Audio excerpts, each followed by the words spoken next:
si Larry, isa sa mga estudyante ko sa Open High School.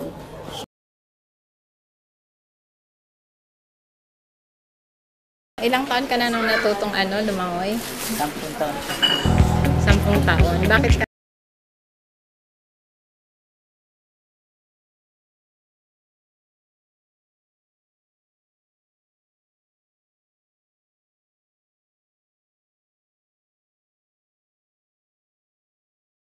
Maglangoy naman siya. Tapos nung dating ko na nga po dito, sabi nila kung anong sport yung alam ko. Sabi ko nga po siya. Pero dun sa pinanggalingan mo sa Quezon tama? Opo. Ano ka doon? Lumalangoy ka na doon na masali ka na sa competition? Dito lang.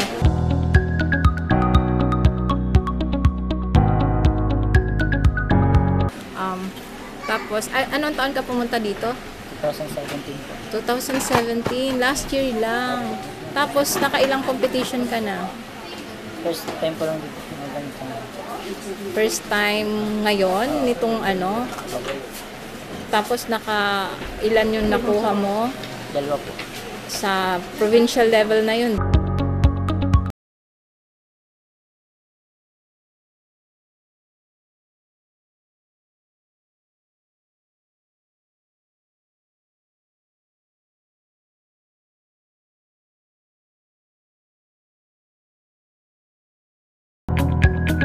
Ten years old ka nung nagsimula kang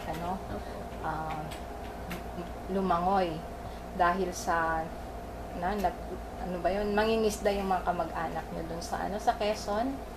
Tama. Quezon. Tapos, hindi ka ba nahirapang mag-aral lumangoy? Hindi mo po. Para po nasanay na rin. Nasanay ka na. Tapos, nangingista ka din? Ganon? Hindi, nasama-sama.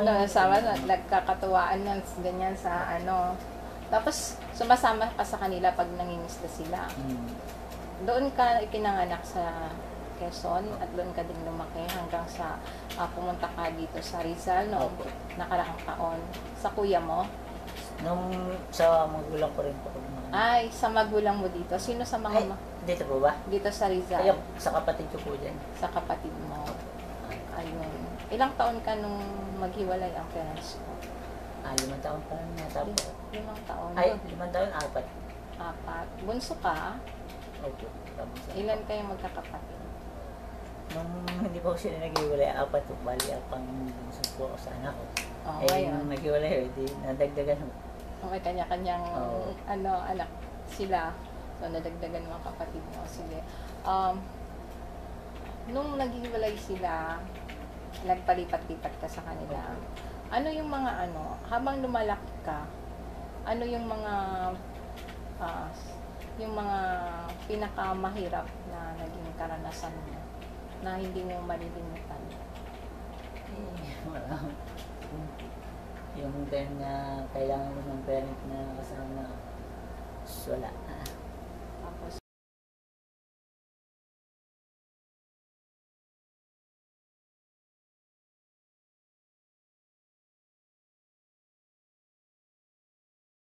inborn na ganyan na yung sa paa mo. Opo. Nung lumalaki ka, naka-encounter ka ba ng mga pambubuli ng ibang bata, mga kapwa mo? Mga bata po, pero yung sabihin kasi yung edad ko, wala naman po kasi Mababait naman sila. Tapos mga kamag-anak siguro, yung mga nandun din sa lugar. Ayan. At dire-diretso din yung pag-aaral mo. napatigil po kami. Napatigil ka lang dahil sa Pagkulang din pag minsan ng financial support. sa financial problem. Ngayon, ang nagpapaaral sa'yo, kuya mo. Yung kapatid ko pong babae, ate ko po. Ayong ate. So, ngayon, dun sa anong nararamdaman mo nung nanalo ka sa competition? Masaya ako po. Anong prize mo doon? Yung medal lang po. 2 gold medal? Sa anong yun, kategorya? OH po yun. OH. Ano yung OH? Orthopedic Hindi ko po alam yung isa yung Art? orthopedic. Sige. Sige, alamin natin. Nandun po yung sa Pinos ko nung Hindi ko din alam. Basta, hindi ko matandaan yan. Hindi po yun. Madami ba kayong sumali sa competition na yon? Madami. Sige, hayaan mo na, search ko na lang. Tapos, sa ngayon, ano yung mga plano mo para sa sarili mo, pangarap mo? Makapagtapos ko para matulungan ko na sa mga Ano ang gusto mong kunin pag gusto mong magkolehiyo, ganyan? Ano ang gusto mong gusto mong maging pagdating ng araw? Wala ka bang pinapangarap na kurso na kunin? Ha? Ano lang, yung silang gusto yung computer Gusto niyang maging computer technician. Wow. Ayos yan. Magandang pangarap yan at saka in demand. Wala ka bang, ano yung mga nai-encounters mo na yung parang, yung, may time ba na nahihirapan ka sa ngayon, yung sa kalagayan mo as a student ngayon dito sa school? Wala naman. Okay naman pakisama ng mga kaklase mo. Ayos naman. Ayan, kasi si Larry ay estudyante sa Open High School dito sa aming eskwelahan. Siya ay nasa grade 8 na. Sa mga bata na sabihin nating yung mga katulad mo na hindi karaniwan, sabihin nating may kapansanan din or basta yung hindi karaniwan yung buhay na pinagdadaanan, ano ang pwede mong i-advise sa kanila?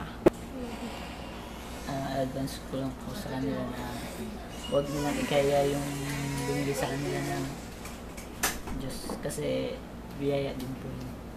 Huwag na pong pansinin yung sasabihin ng iba kasi wala din pong itutulad na maganda yun kung itindi nila. Ito si Larry, isang mag-aaral na masasabi kong huwaran kasi sa kabila ng kanyang kalagayan ay nagagawa pa niyang makapag-aral na kumbaga kahit sa Open High School siya masipag siyang mag-aral at hindi niya ginagawang hadlang, hindi niya tinuturing na hadlang ang kanyang kapansanan para magsikap at maging matagumpay sa buhay.